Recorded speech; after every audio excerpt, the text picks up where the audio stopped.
Good afternoon everyone, welcome back to Motors and Mayhem. Today is going to be a glorious video. So it's my first proper ride and first impressions of my new Aprilia RSV4 factory 2020 model. So I've done a couple of things to it since buying it. I've put like a GP shift pattern lever on there so it reverses the gear. So instead of 1 down 5 up, she's now 1 up 5 down, which does help. If you're hooning and you like to go fast, shifting up out of corners, it is a bit more natural feel rather than having to stick your toe under the peg and come up. You just tap down and away you go. So all I'm going to do today, we're just going to play some clips of where I went today, some lovely roads around the Welsh area, and just talk a bit of an overlay talk on the bike and what I think of it. So enjoy everyone.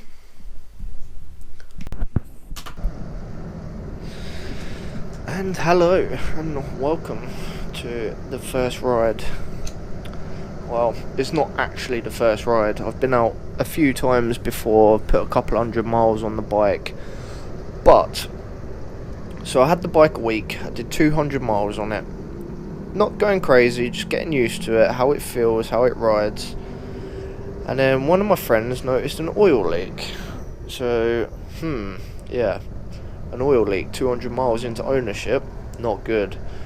Rung Aprilia, the dealer where I bought the bike from. I won't name any names, but they were more than happy to sort this problem out.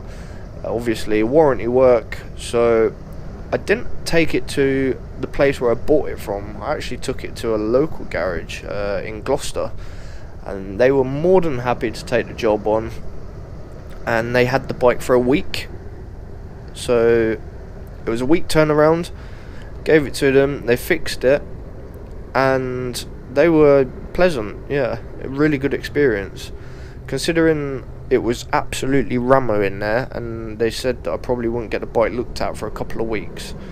They got the whole bike turned around and fixed within a week, which, as much of a ball ache as it is having a new bike break in, but it's not a bad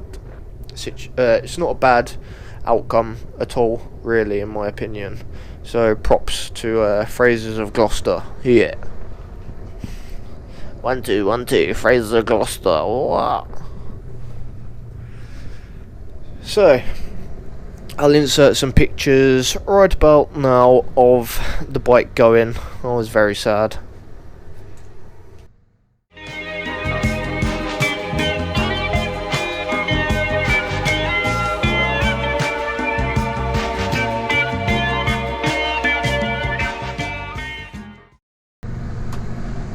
So, anyway, back to the video.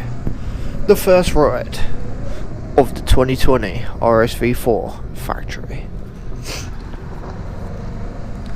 So, there's nothing crazy going on, just getting used to the bike once again.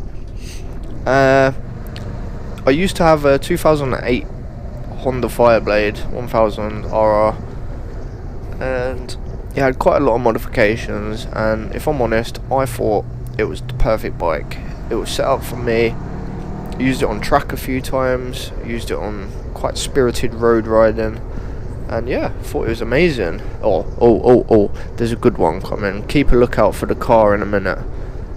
So this was maybe 40 minutes into the journey. Obviously I've only cut some bits out because there is a lot of boring roads on the way here. Look at him. Look at this guy. What is he doing? It's lucky I weren't coming flying down there. Boom! Splat on the bonnet. God damn it, people these days. So, as we carry on the journey, we was comparing to the Fireblade. So, I thought the Fireblade was a bloody brilliant bike. It done everything. Perfect on road. It wasn't too uncomfortable. When you get to the track, it was amazing. Grip forever. Faith in the front end. It was just an all-round good bike. But then this bike got delivered. I went out for maybe 50 miles on the first ride. Okay, getting into it, definitely felt different. But I'd say probably 100 miles in, I already felt more comfortable on this than I did on the Fireblade. It's definitely a little stiffer, a little more uncomfy, but boy does it give you confidence. The front end feels absolutely planted like I've never felt before. It's so agile. It's got forged wheels as standard, it's lighter than the Blade as standard and a few extras, but yeah, wow, what a bike. That's all you can say really. Can't wait to get on a track day. Oh, little clutch blip there. So it's probably like the first wheelie I've ever done. So as we carry on with the video, so we're off to a bit of road called the Black Mountain Pass. Some of you may know this. It's a very famous road in Wales. It's one of the top 10 riding roads in England, or in Wales, sorry.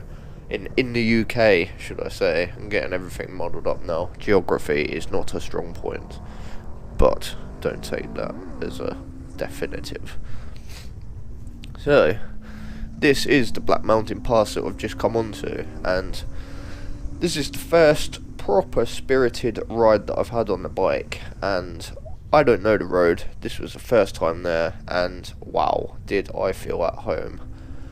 Power, amazing. It has got more power than you could ever expect. 217 horsepower from factory, full Aquapovich system. It's unreal. And the torque down low is ridiculous. Oh, there we go, back wheel again.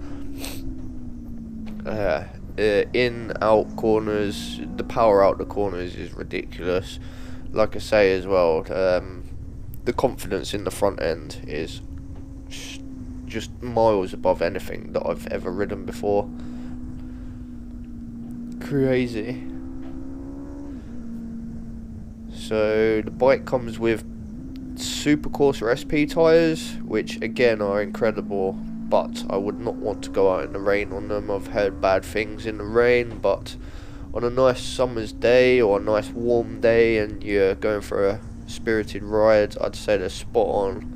Especially for track days as well. So you could ride to a track day, do a couple of hours at a track, and then ride home, and them tyres would take everything you throw at them. Oh, hay fever season, sorry guys. Might sound a bit bunged up.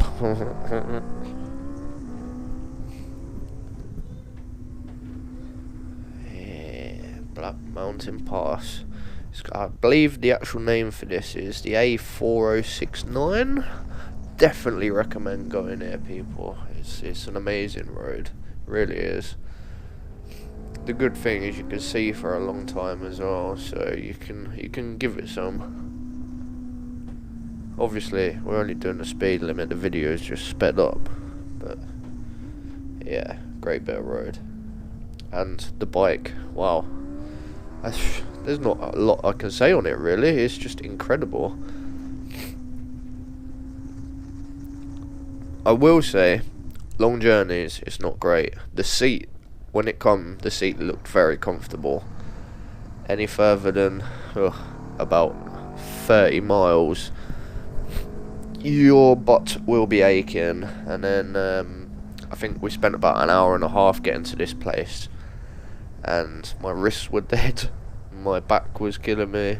I did have a camera with me as well in my bag, so that had a little bit of extra weight, but nothing crazy. Yes, so we're coming to where we stopped at the minute, which is where I'm going to end this video. I didn't want to do anything too crazy. It might be a little bit boring because there's just a lot of riding footage and not much else, but I would like to get a compilation when I go out next time of some pictures of the bike, etc. as well. I'll leave a couple of shots in at the end of the video, just of the scenery and the bikes in front of the scenery. But yeah, thanks for watching guys.